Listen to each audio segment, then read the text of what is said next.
Gilas laban sa team ng Vietnam ang laro ngayong araw. Indonesia, malaki ang chance na sila ang kalaban natin sa cross match. Gilas at Thailand ang magiging number 1 sa Group A at Group B. Pinagsasabay na nga ng Gilas ang kanilang ensayo at laro at inamin ni Coach Norman Black na yung laro nila laban sa team ng Malaysia ang pinaka first game nila sa 5 versus 5 as a group. Dito na nila sinubukan yung drills na kanilang inensayo at masasabi natin na naging epektibo ang kanilang taktika. Sunod na makakalaban ng Gilas ang team ng Vietnam at nakita nga natin na tinambakan ito ng Malaysia, kaya naman nakakatiyak tayo na mananalo ang Gilas team sa larong ito at isa na namang pagkakataon para kay Coach Norman Black na gamitin ang larong ito para subukan pa ang iba pa niyang plays at combination na rin ng mga players dahil kulang talaga ang preparasyon ng Gilas team natin na nasa Southeast Asian Games. Thailand naman ang panalo sa kanilang laro kontra sa team ng Indonesia at nakakatiyak tayo na Thailand ang host team, ang isa sa aabot sa finals. Pagkatapos ng laro ng Gilas laban sa team ng Vietnam ay dito pa lamang lalabas ang mga matchup sa cross matches at mukhang hindi magkaharap kaagad ang magkaparehong number 1 teams ng magkabilang grupo. Kaya naman masasabi ko na ang Indonesia ang posible nating makalaban sa cross match at malakas-lakas rin ang Indonesia. Isa sila sa pumapalag kontra sa Gilas dito sa Southeast Asian Games at ulitin natin, ang magiging number 1 sa Group A ay ang Gilas team at ang magiging number 1 naman sa Group B ay ang team ng Thailand.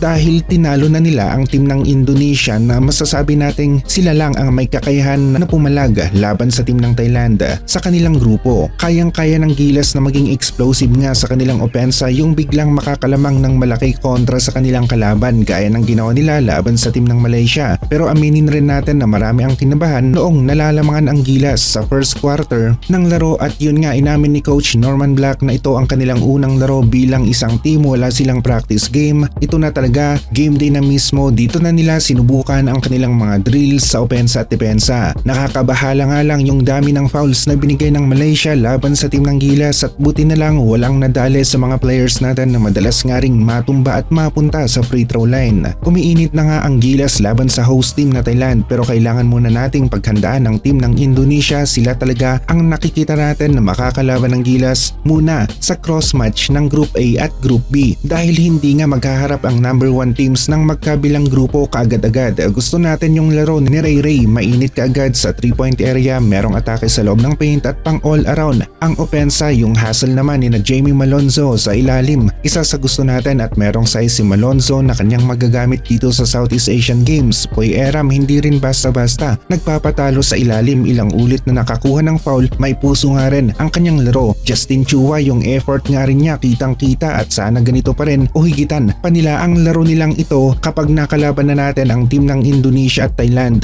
Bolik, high level pa rin ang galawan, siya pa rin yung Berto na kilalang kilala na natin, yung alam na natin na makapagbibigay ng magandang laro sa opensa at ganun rin si Kuya Wright, yung magandang bitaw niya sa tres nasa kanya pa rin. Hindi nagpahuli si Dalf Panopio, maganda ang stats, merong ambag, maging si 30 talaga namang bigay todo. Nakakatakot nga lang dahil isa siya sa nabibigyan ng hard foul ng kalaban, ilang ulit na napunta sa free throw line itong si 30 Ravenna. Usapang Gilas pa rin tayo, kasabay ng Southeast Asian Games ay naghahalimaw naman itong si AG Edu sa Japan B1 B-League. Siya ang best player sa katatapos lamang nilang laro at wala na nga sa kanya yung epekto ng pagkakaroon noon ng sunod-sunod na ACL injury. Mas matibay pa ngayon at bihira na rin na matamaan ng injury itong si AG Edu. Nahihirapan ang mga kalaban natin dito sa Southeast Asian Games na umabot nga sa FIBA Asia Cup at sa kasalukuyan ay ang Gilas lamang ang naglaro sa katatapos lamang na FIBA Asia Cup. Yung iba na nandito sa Southeast Asian Games sa kasalukuyan ay hindi nga umabot sa katatapos lamang na FIBA Asia Cup pero iba pa rin yung level ng kanilang pagkamahangin. Pero ganun talaga, merong mind games na nagaganap at may impact rin ang pagkakaroon ng home court advantage. Ito ang meron sa team ng Thailand. Dihado rin tayo sa finals. Sa tawagan, asahan na natin yan at magiging isang malaking challenge nga ito para sa Gilas team natin. Kailangan nilang malagpasan ang hamon na ito. Sa laro naman ng Gilas laban sa team ng Vietnam, Gilas ang mananalo dito at yung sa cross match, malaki ang chance na Indonesia talaga ang makakalaban natin bago ang team ng Thailand sa finals. At Gilas versus Indonesia, merong edge o lamang ang Gilas ng konti sa matchup na ito. Para sa akin, Gilas ang mananalo.